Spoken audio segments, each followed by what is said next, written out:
Auntie Sermons, the podcast. I'm your auntie and host, Crystal J. I write and perform every sermon you hear on this podcast.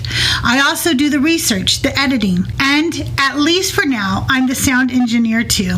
I was a Christian for more than 50 years, and during that time I lived with a contradiction that I couldn't quite reconcile. I was taught that God loved everyone equally, while also being taught that women were worth less than men, that little girls were worth less than little boys, that women were supposed to be subordinate to men simply because they were women. After I deconstructed, I started taking a closer look at the Bible itself. And the more I looked, the more I realized something. I had spent decades studying scripture, and that's when I realized that the Bible was never written to women. It was written to men. And that made me think somebody should be telling the stories of the women too. Not just the stories the men thought were important. All of them, named and unnamed, remembered and forgotten. So I began a project to write a sermon for every woman in the Bible, and that's where Auntie Sermons began. So grab your Bible, grab a notebook and a pen. Soon there will be a workbook available for paid subscribers on TikTok, YouTube, and Discord, and available for purchase everywhere else. And now, let's begin today's story about one of the many remarkable women hidden in the pages of the scripture.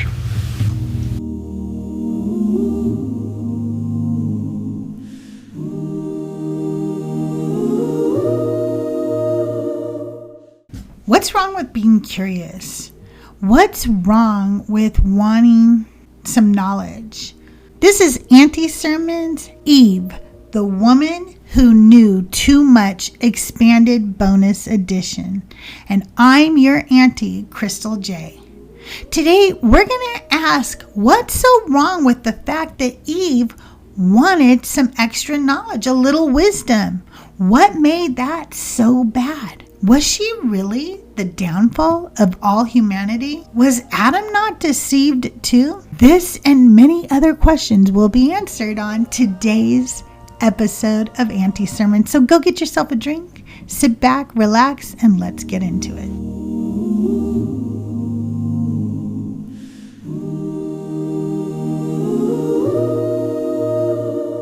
Auntie Sermons, the woman who knew too much, expanded bonus edition. The woman who arrived late. Every time I return to this story, the story we were raised on, the story we were told explains everything wrong with humanity, I notice something that somehow nobody ever taught us to pay attention to. Eve never even got the instructions. And what I mean by that is this. Throughout the entire story, you never hear Adam tell Eve the command. You never hear God repeat the command to Eve. You never hear the narrator stop and say, and then Eve was instructed. It never happens. Before Eve ever exists, before she takes a breath, before she ever speaks a single word, God gives the command to Adam. Genesis 2:16 through 17. And Yahweh God commanded the man, saying, You may freely eat of every tree of the garden, but of the tree of the knowledge of good and evil you shall not eat of it. For in the day that you eat of it, you will surely die. That command is given in the middle of Genesis 2. But Eve, she doesn't appear until later in the chapter. Genesis 2:22 through 23. Yahweh God made a woman from the rib which he had taken from the man and brought her to the man. The man said, This is now bone of my bones and flesh of my flesh. She will be called woman because she was taken out of man. Now I want you to really sit with that. The rule that the entire fate of humanity supposedly hinges on, the rule Christians say brought sin, death, suffering, pain, and even natural disasters into the entire world. Eve never hears it from God. She never hears it from Adam. She never hears it from the Holy Spirit. But you know who does? Adam. Adam is the one with the information. Adam is the one present for the command. Adam is the one directly instructed. Eve enters the story afterward, and yet somehow she becomes the one blamed for all of it. Isn't that interesting? From the very beginning, this story reflects a world where men receive authority, men receive instructions, men are treated as the holders of knowledge, and women are expected to obey rules they were never even given. And honestly, how many women know exactly what that feels like? How many women have spent their entire lives being judged by expectations handed down to them secondhand? Rules decided somewhere else, rules explained by men, rules enforced by systems they never had a voice in. The more I come back to Eden, the less this story feels like the fall of mankind, and the more it feels like the beginning of a very familiar pattern. Men speak, women are expected to comply, and when something goes wrong, the woman carries the blame. What does Eve mean? The first time we are actually given her name comes later in the story. Genesis 3:20 says, "The man called his wife Eve because she would be the mother of all the living." And that name matters. In Hebrew, Eve is Chava or Hava, and her name is connected to life, living, breathing, existing. She is called the mother of all living. And honestly, that creates a really interesting problem for later theology. Not death. Because Christians spend so much time turning Eve into a symbol of death, sin, temptation, destruction. But the text itself names her life. Not death, life. And I think we should stop and ask a question here that theology usually just misses altogether.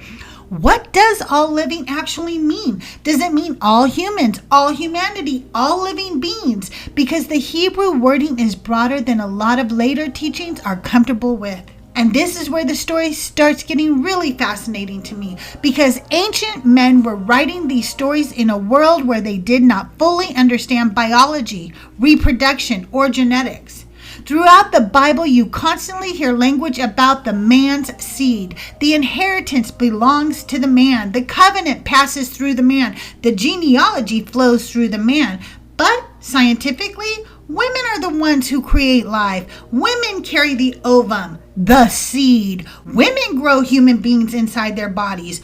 Women nourish life with their own blood, their own nutrients, their own organs. Men carry the fertilizer, not seed. Men carry the literal shit that helps the seed grow. Fun fact, men cannot produce life by themselves. But women literally carry humanity forward. Researchers are even exploring forms of reproduction using genetic material from two women. In 2004, scientists from Tokyo University of Agriculture successfully created mice using genetic material from two female mice instead of a male and a female. The study was published in the journal Nature. Because neither mother contributed a Y chromosome, the babies produced were all female. Scientists believe similar research may one day become possible in humans, though it remains experimental. Without a Y chromosome, the children produced would also be all female. And I'm not saying that to make some weird anti-man argument. I'm saying it because women do hold the biological power of creation. That is just a scientific fact. Women carry life. Women grow life. Women nourish life inside their own bodies. And whether a woman personally has children or not is not the point. The point is that the ability to bring forth human life is one of the most powerful things connected to womanhood in human history and the biblical world itself. And yet in this story, one of the most powerful things associated with women, the power connected to creating life, gets transferred onto the man instead. Suddenly, Adam becomes the origin. Adam becomes the source. Adam becomes the beginning of humanity. And honestly, to me, that feels less like divine truth and more like male fragility. Like the men writing these stories could not stand the reality that women held the power of life in their hands. So quietly but intentionally in this story, in this mythology, Adam, man, becomes the beginning of all humanity. Adam becomes the source, Adam becomes the origin point, and Eve, woman, she becomes secondary, derived, made from him. And to top it off, this same story gets used for thousands of years to blame women for suffering, pain, sin, death, temptation, and the downfall of humanity itself. So the very woman whose name means life becomes the woman blamed for everything wrong with living. That doesn't feel like divine truth to me. It feels more like the kind of story patriarchal cultures could tell when they were uncomfortable with how powerful women actually are. Every verse Eve appears in. One of the things that really surprised me when I started studying Eve more closely is how little she actually appears in the Bible. For someone who became one of the most influential and blamed characters in all of religious history, her actual textual footprint is incredibly small. And that really matters to me because entire systems of theology, purity culture, gender hierarchy, submission, and even the idea that women are naturally more deceptive or spiritually dangerous all get built on a woman who barely even speaks in the text. So let's actually look at every place Eve is mentioned by name. Genesis 3:20. The man called his wife Eve because she would be the mother of all the living. Genesis 4:1. The man knew Eve, his wife. She conceived and gave birth to Cain and said, I have gotten a man with Yahweh's help. And technically, that's it for the Hebrew Bible. That's all. Eve becomes one of the most blamed and discussed women in religious history, and she is only mentioned by name twice in the entire Old Testament. Then she reappears in the New Testament mostly as a theological symbol. 2 Corinthians 11:3 says, But I am afraid that somehow as the serpent deceived Eve in his craftiness, so your minds might be corrupted with the simplicity that is Christ. 1 Timothy 2:13 through 14 says, For Adam was first formed, then Eve. Adam wasn't deceived, but the woman being deceived has fallen into disobedience. God, I hate that verse.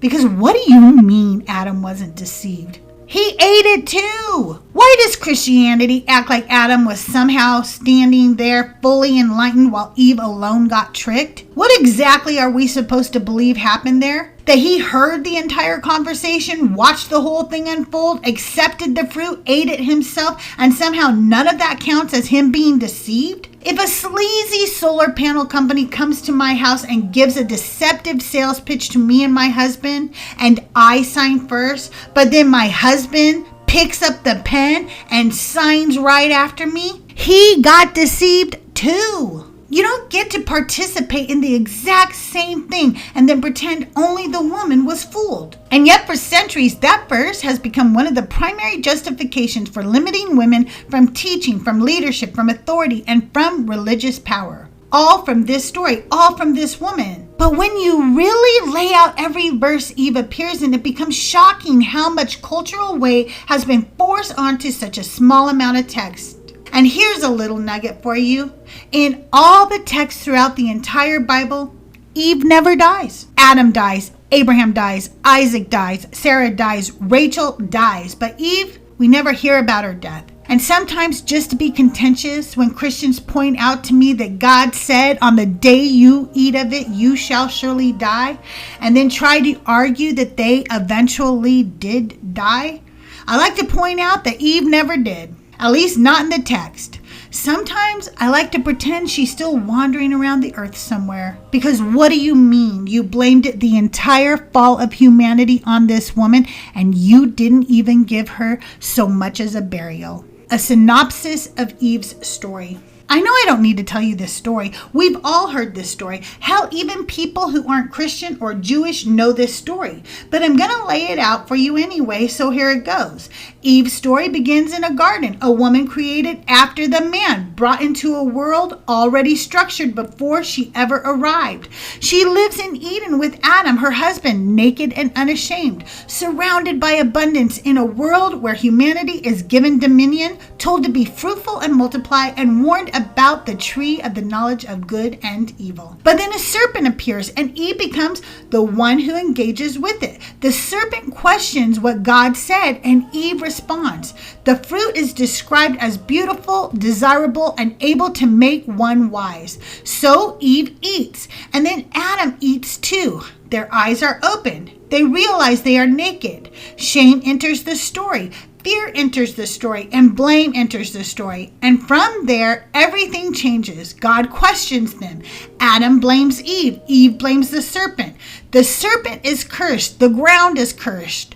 Pain increases in childbirth and hierarchy enters marriage. Humanity is then expelled from Eden, but Eve's story does not end there. Outside the garden, she becomes a mother. She gives birth to Cain, then Abel, and then she experiences one of the first great traumas in the Bible, the loss of a child through violence, when her son Cain kills her other son Abel. And Eve, the woman whose name means life, becomes one of the first mothers in Scripture, forced to experience grief, mourning, and the unbearable reality of losing a child, although we never actually get to hear about her grief in that moment. Later, she gives birth to Seth, saying, God has appointed me another child instead of Abel, for Cain killed him.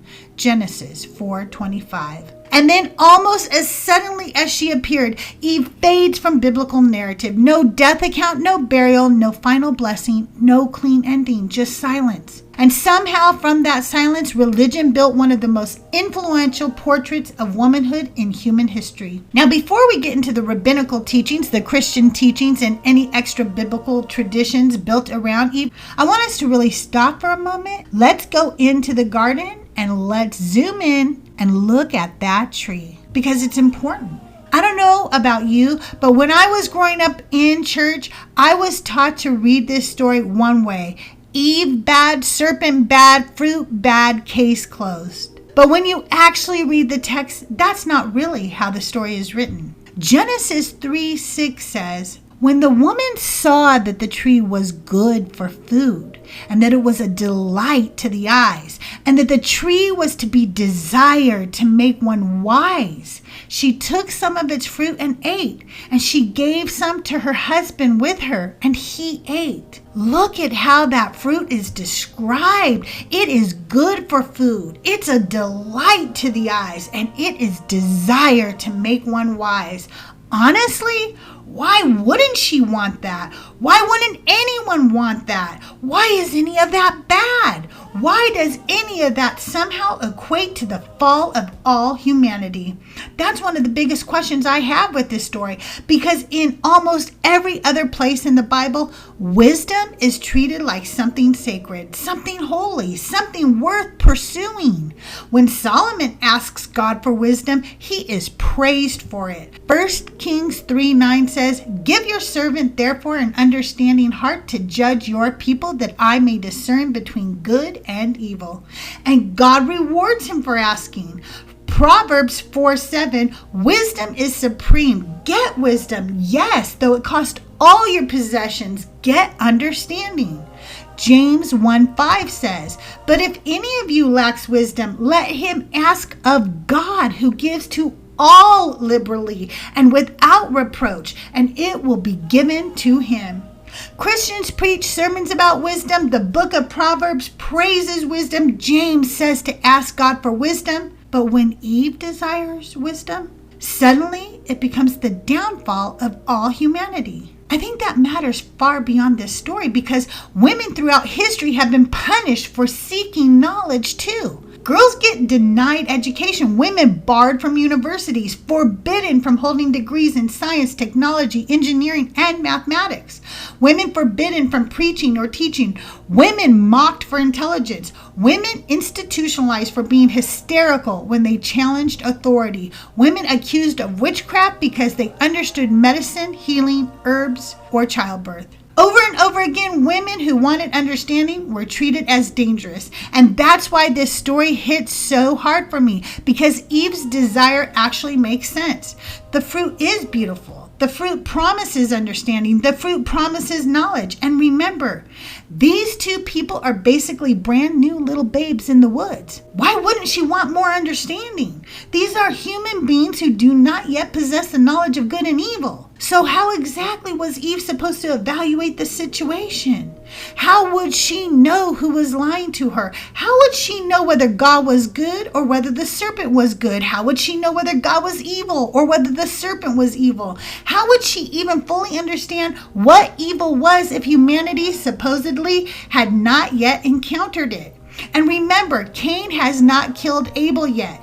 She hasn't even had children yet. So how would she even understand the punishment God is threatening her with? How would she know what death was before death had ever occurred? Honestly, to me, this changes the entire emotional tone of the story, because instead of looking like a selfish, entitled woman who doesn't give a shit about anybody, Eve starts looking like a young woman just trying to understand, just trying to learn, just curious, hungry for knowledge. And in my life, what I have found is that people who do not want you to have knowledge, education, or understanding are usually the dangerous people. For thousands of years, women who wanted exactly those things have been treated as dangerous by society too. Eve was just the first woman told not to seek wisdom. Rabbinical teachings about Eve. Now that I've been writing these sermons for a little while, I've kind of fallen into a rhythm. And part of that rhythm is separating what the text actually says from the traditions people later built around the text. Because sometimes those traditions become so loud that people forget they are not actually in the original story. And Eve is probably one of the biggest examples of that in all of religion. Rabbinical traditions about Eve vary a lot. Some rabbis are incredibly harsh toward her. Others actually place more responsibility on Adam than modern Christianity usually does, and some traditions become deeply symbolic, imaginative, and honestly sometimes kind of bizarre.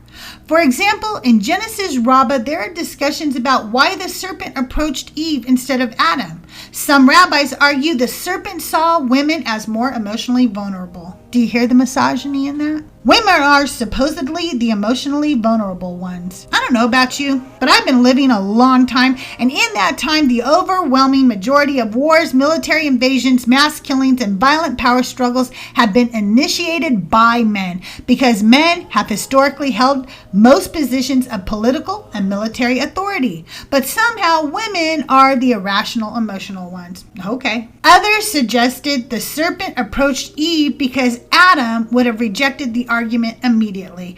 And I really need you to think about what that interpretation is asking you to believe. Adam, the same man standing right there while this entire conversation is happening, supposedly would have been too smart to fall for it. Adam, who then immediately takes the fruit and eats it himself with apparently zero follow-up questions. That Adam? And remember, this is also the same Adam who, according to the narrative, was presented with every animal before Eve was created to choose his mate. Yes, he looked at every animal before he and Yahweh realized, oh, maybe we need another human being.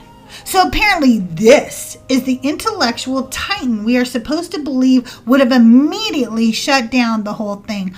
Okay. And then there are traditions that go even further and almost turn the serpent into a supernatural manipulator, a cosmic enemy figure, instead of simply a clever creature in a garden.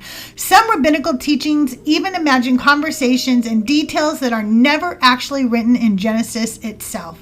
For example, Genesis Rabbah 19:3 and other later traditions discuss the idea that the serpent pushed Eve against the tree to prove she would not instantly die from touching it. Because in Genesis 3:3, Eve adds the phrase, "You shall not touch it," even though God never says that in the earlier command to Adam. So some rabbis conclude either Adam added extra rules, or Eve misunderstood the command, or oral tradition had already started changing the instructions. And honestly, that possibility fascinates me, because how many religious rules throughout history started as God said, when really somebody just kept adding more and more restrictions over time? Other rabbinical traditions wrestle with Adam's responsibility in the story, and this part is really important to me because Christianity often talks about Eve as though Adam was some passive victim standing helplessly nearby. But some Jewish interpreters notice something obvious. Adam was there. Genesis literally says she gave some to her husband with her, and he ate with her. He was right there. He was not across the garden. He wasn't missing. He wasn't absent. He and Yahweh were not out fishing or playing backgammon somewhere. He was with her. And yet somehow, generation after generation, the woman becomes the primary symbol of deception. There are also rabbinical traditions that try to explain why women later suffer pain in childbirth, why hierarchy enters marriage, and why death enters the world. And honestly, sometimes when I read those traditions, I don't just see theology. I see ancient people desperately trying to explain suffering, trying to explain mortality, trying to explain why life hurts. And like so many ancient explanations, women often became the vessel those fears were poured into. Eve becomes more than a woman in these traditions. She becomes a warning, a symbol, a lesson about curiosity, temptation, and disobedience. But I think it's important to remember, those interpretations often tell more about the societies creating them than they do about Eve herself. Christian teachings about Eve. Now, if the rabbinical traditions expanded Eve's story, Christianity absolutely weaponized it. Because by the time you get into later Christian theology, Eve stops being treated like a human being in a complicated story and starts becoming a symbol for everything men feared about women.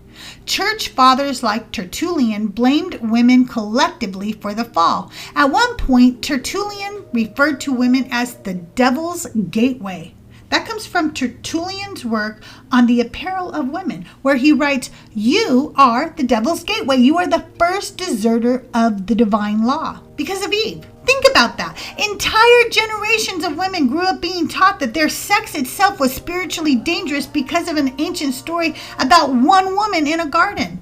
Augustine later connected Eve to ideas about original sin, sexual shame, and corrupted human nature.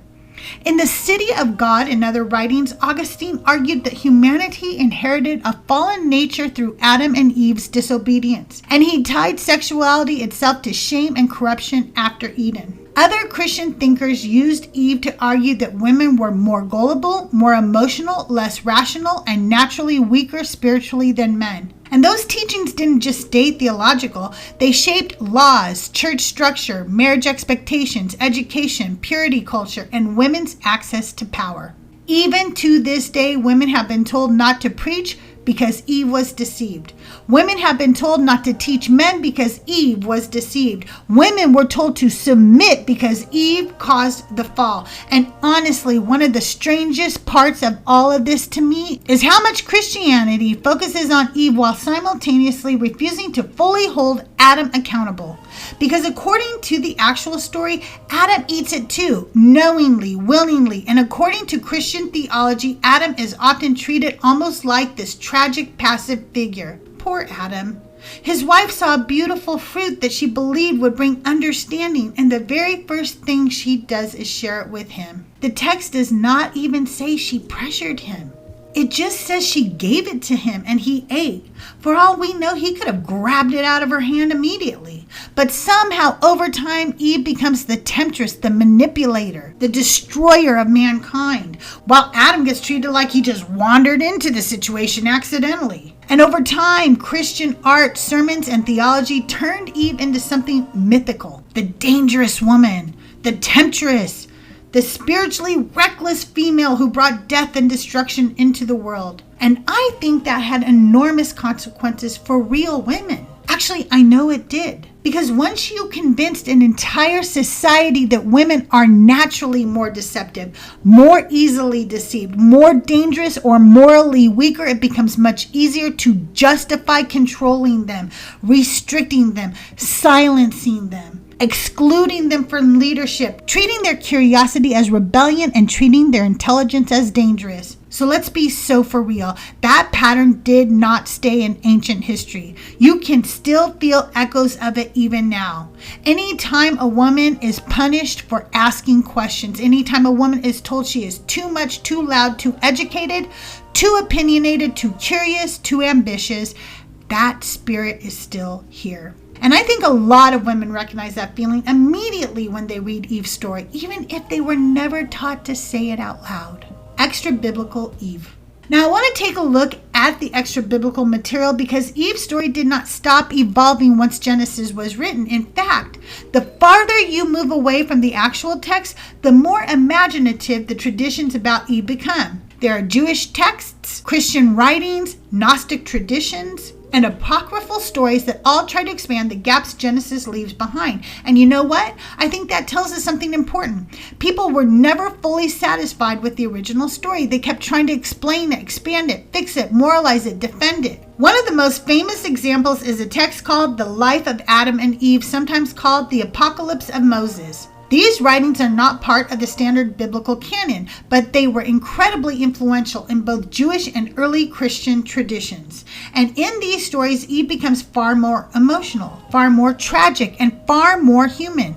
She mourns deeply. She grieves what happened in Eden. She fears death. She watches Adam die. She struggles with guilt. In some versions, Eve even tells her children the story herself, almost like an old woman trying to explain how humanity lost paradise. At one point in The Life of Adam and Eve, she says, "What can I do? Great grief has come upon us." You know what? That version of Eve feels more real to me than the flattened symbol Christianity often turns her into. Then you get into Gnostic traditions where Eve sometimes becomes almost the opposite of the church's version. Instead of being the foolish woman who caused the fall, she becomes a figure connected to awakening, knowledge, and enlightenment. And honestly, doesn't that make more sense? I mean, it does to me. Some Gnostic groups even viewed the pursuit of knowledge as liberation rather than rebellion. Yeah. That's what I think too. And that completely flips the emotional meaning of Eden upside down. Then, of course, there are later traditions involving Lilith. Now, technically, Lilith is not part of the Genesis story itself. That comes much later through folklore, Jewish mysticism, and medieval tradition. But Lilith became connected to Eve because people noticed tension and contradictions in the creation stories. In one chapter, you see one woman created equally. Genesis 1:27. God created man in his own image. In God's image, he created him. Male and female, he created them. And in the next chapter, we see another woman created later from Adam. Genesis 2:21 through 23, Yahweh God caused the man to fall into a deep sleep. As the man slept, he took one of his ribs and closed up the flesh in its place. Yahweh God made a woman from his rib. Eventually, traditions tried to reconcile those ideas by creating the story of Lilith as Adam's first wife, a woman who refused submission and left the garden entirely. And according to later traditions, part of that refusal even extended into sexuality itself. Lilith refused to always remain physically underneath Adam during sex because she believed they were created equally. Think about that for a second. A woman wanting to be on top during sex becomes transformed into something dangerous, rebellious, and eventually demonic. And whether people see Lilith as demonic, symbolic, or feminist reclaiming, I think it's fascinating that so many later traditions kept circling back to the same anxiety. What happens when a woman refuses obedience? Because that question sits underneath so many Eve traditions. What happens if a woman seeks knowledge, questions authority, refuses submission, acts independently? And depending on the tradition, Eve becomes either the warning, the villain, the grieving mother, or the first awakened human being. Which honestly tells me that people have been arguing about women, knowledge, power, and obedience for far too long.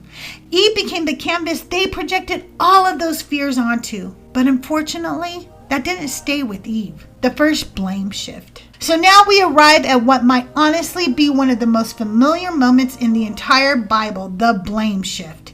Genesis 3:12 says, "The man said, 'The woman whom you gave to be with me, she gave me fruit from the tree and I ate it.'" And I really need you to notice what just happened there. Adam does not say, "We ate it." He does not say, "I made a choice." He does not say, "I was standing there too." No, the very first thing he does is throw Eve under the bus. Actually, he doesn't just blame Eve, he blames God too. And to be honest, I kind of find that part comical because it's almost like Adam is saying, "This isn't my fault. That thing you made for me, she did it. I didn't do anything. I was just standing there. Somehow the fruit just fell into my mouth." Actually, you know what, Yahweh? I think this one's on you, buddy.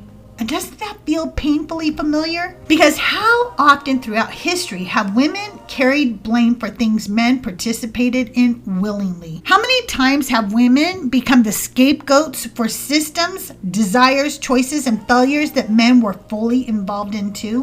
One of the reasons this part of the story hits me so hard is because it is one of the inspirations for my song Ex Parte. In my retelling of Eden, I imagine Adam and Yahweh trying to figure out who to blame once everything falls apart, because if there's one thing patriarchal systems seem very good at, it's finding a woman to carry the blame. So here they are, two men realizing that Yahweh fucked up when he created evil, sitting around trying to figure out who they can pin this on. They need a woman. They can't find one. So what do? Well, in my song, I tell you exactly what they do. Leave two men alone. It's always the same. If they can't find a woman, they'll make one to blame.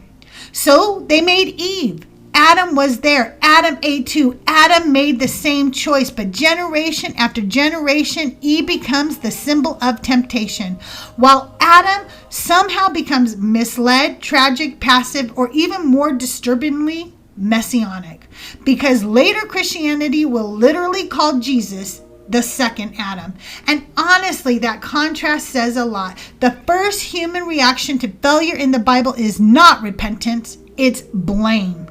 And the first human being made to carry that blame is a woman. The curse and control of women. So now let's talk about the curse, or at least what Christianity has spent thousands of years calling the curse. Genesis 3:16 says, "To the woman he said, I will greatly multiply your pain in childbirth. You will bear children in pain. Your desire will be for your husband, and he will rule over you." Now, for centuries, that verse has been used to justify hierarchy between men and women. Not just explain it, justify it. Women were told that suffering was their destiny, submission was their role, pain was their punishment, and male authority was ordained by God himself.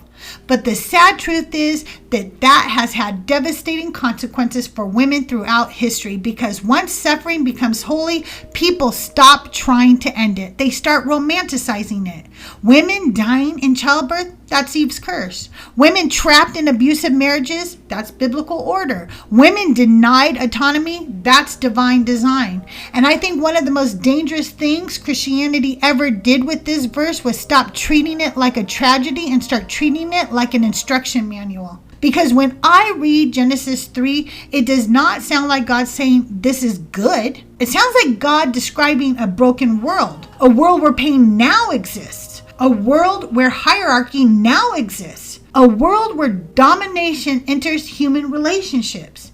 But later theology often transformed that into this is how things should be. And those are two very different ideas, because if hierarchy enters marriage here, then that means hierarchy was not the original design in Eden. It entered after the fall. You know how Christians always say everything was perfect in the garden until they ate the fruit? Well, if everything was perfect before the fruit, then equality was part of perfection, because hierarchy came after. Marital equality would have been the original perfect state ordained by God himself, his intended design. And yet somehow many traditions built entire systems insisting male domination was God's perfect intention all along. And there's another thing here that always stood out to me.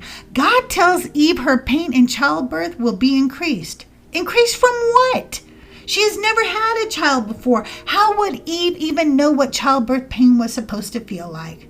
Just like earlier, how would she know death before death existed? How would she know evil before evil existed? Now somehow she's expected to understand increased childbirth pain before she has ever experienced childbirth at all. And on a side note, why is it painful for animals to give birth? If this curse is what created birthing pains, what did the animals do?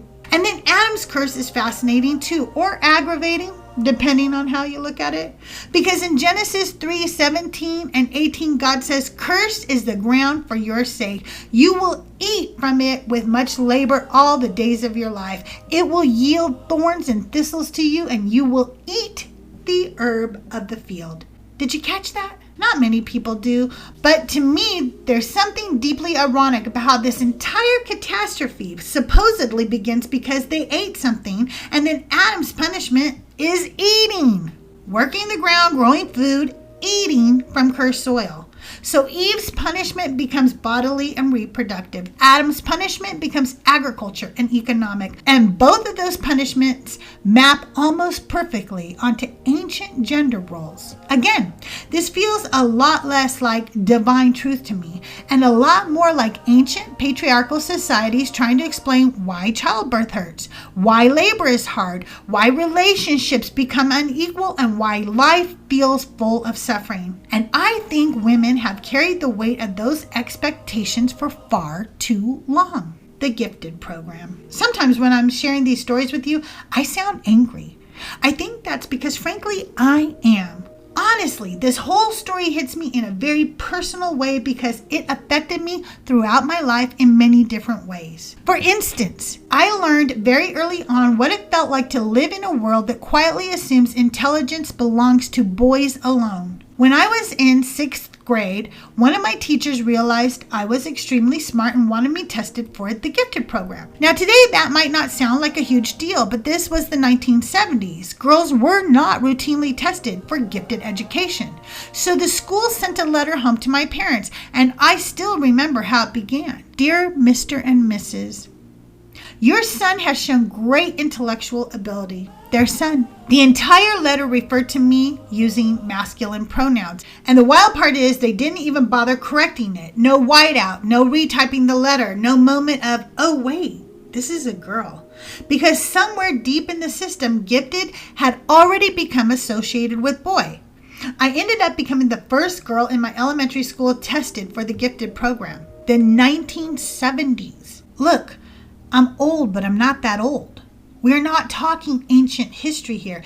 It took until the 1970s in California for them to start testing girls for the Gifted program.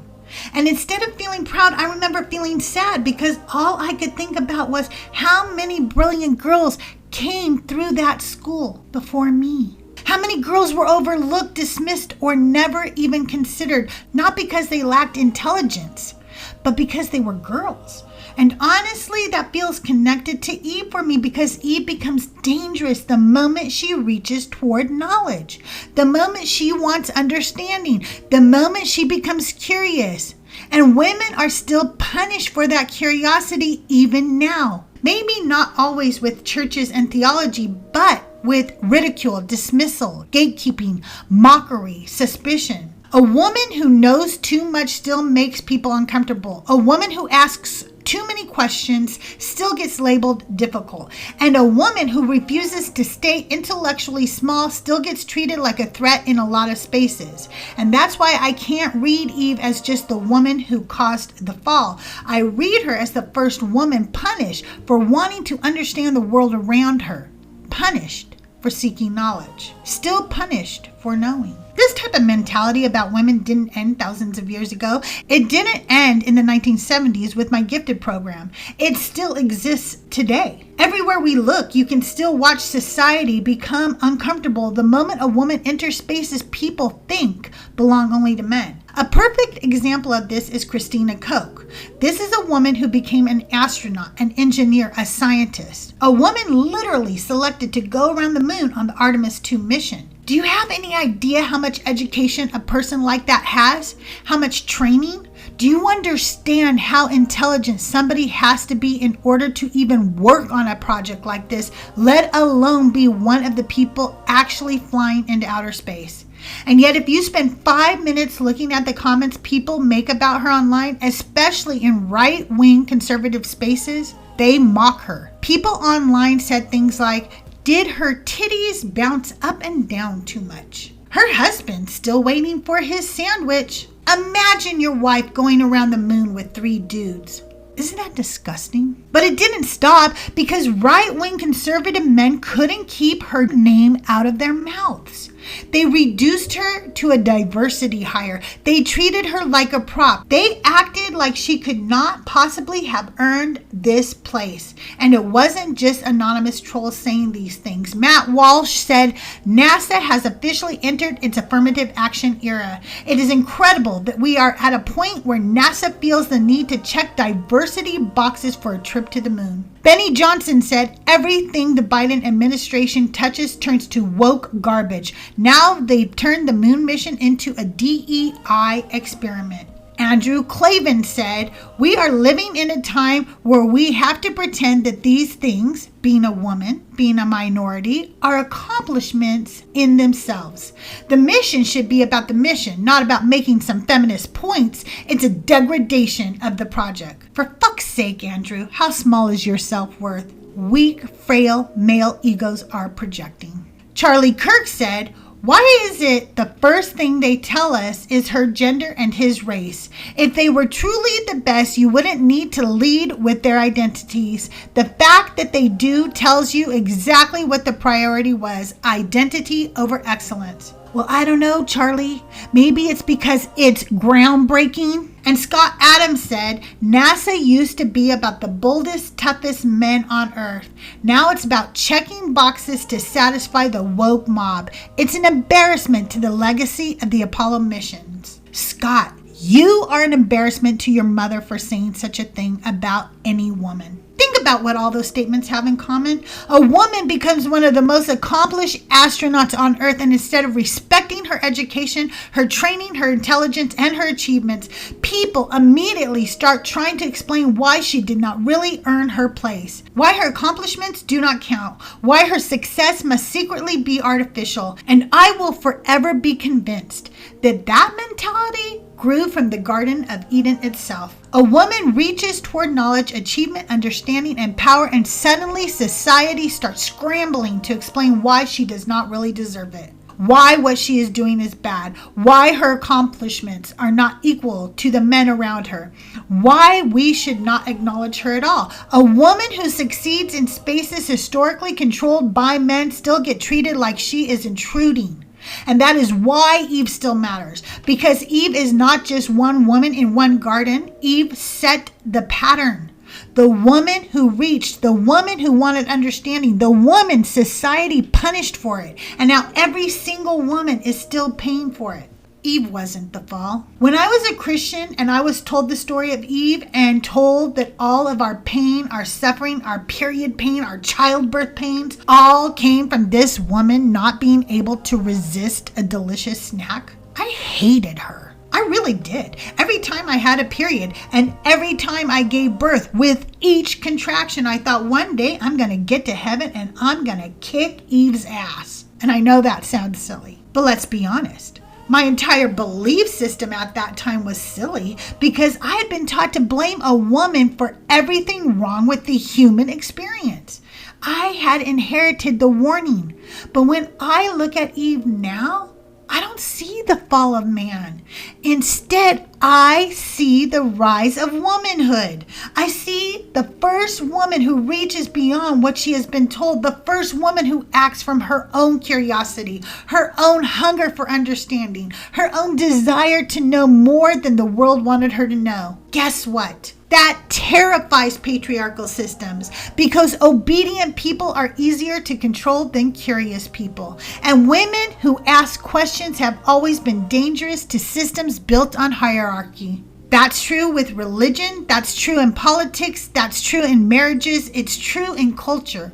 Eve wanted wisdom and the world was not ready for a woman who knew too much. So the story turned her into a warning about curiosity, a warning about knowledge, a warning about women stepping outside their assigned place. And I see a story desperately trying to warn every other woman not to do the same. But maybe that's exactly why Eve's name matters so much. Because her name means life, living, breathing, existing. And honestly, wisdom is life. Learning is life. Growth is life. Exploration is life. And curiosity is life. That is what being human is. To learn, to grow, to reach beyond what we understood yesterday. And despite thousands of years of religion, culture, and systems trying to punish women for doing exactly that, we're still here, still questioning, still learning, still refusing to shrink. And that alone is proof that the story didn't work.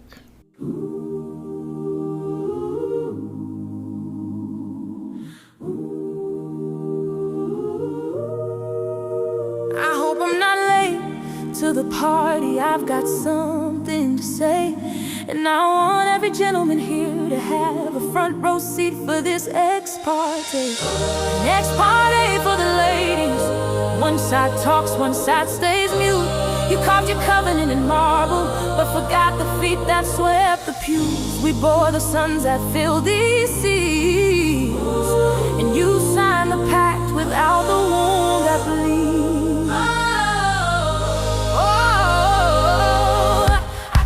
To order, heaven and earth bear witness today. Let the record show from the garden's first spring, the blame had a woman's name. Two men sat in the shade of a tree, Adam and Yahweh right in history. They needed a scapegoat, they signed the brief. From that moment on, sin's name was Eve. Leave two men alone, it's always the same. If they can't find a woman, they'll make one to blame.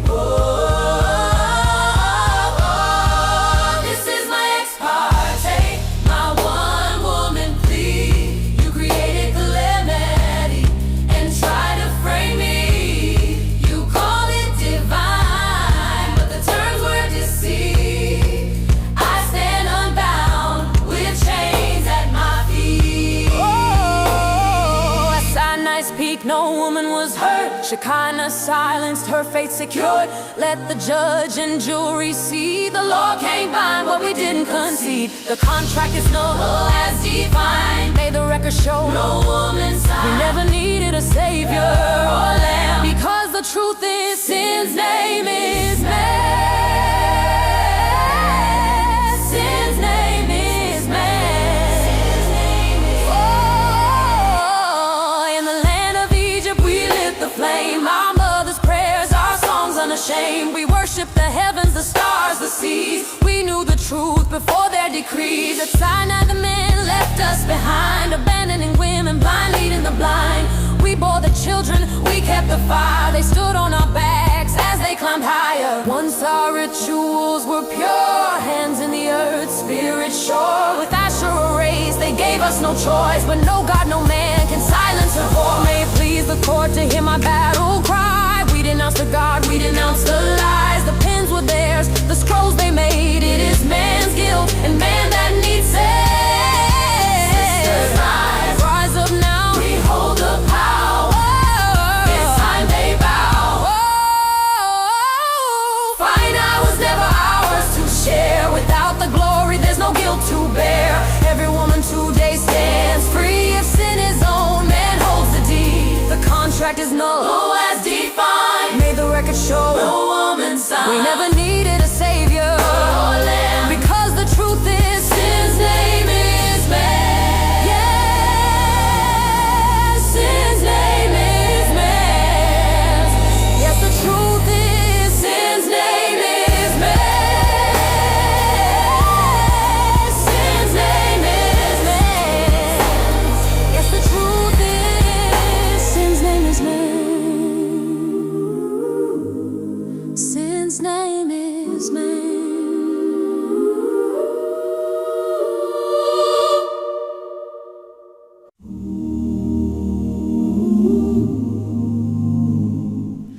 And that's today's anti-sermon. Thank you so much for listening. If you enjoyed today's episode, please take a moment to like, comment, rate, or review the podcast. It really helps more people find the show. And if you'd like to support the podcast financially, check out my link tree in the show notes. There are several ways you can support the show and the work that I do. You can also find me on TikTok and YouTube. I am Crystal J, Crystaljae. And remember, I'm Nice Lady.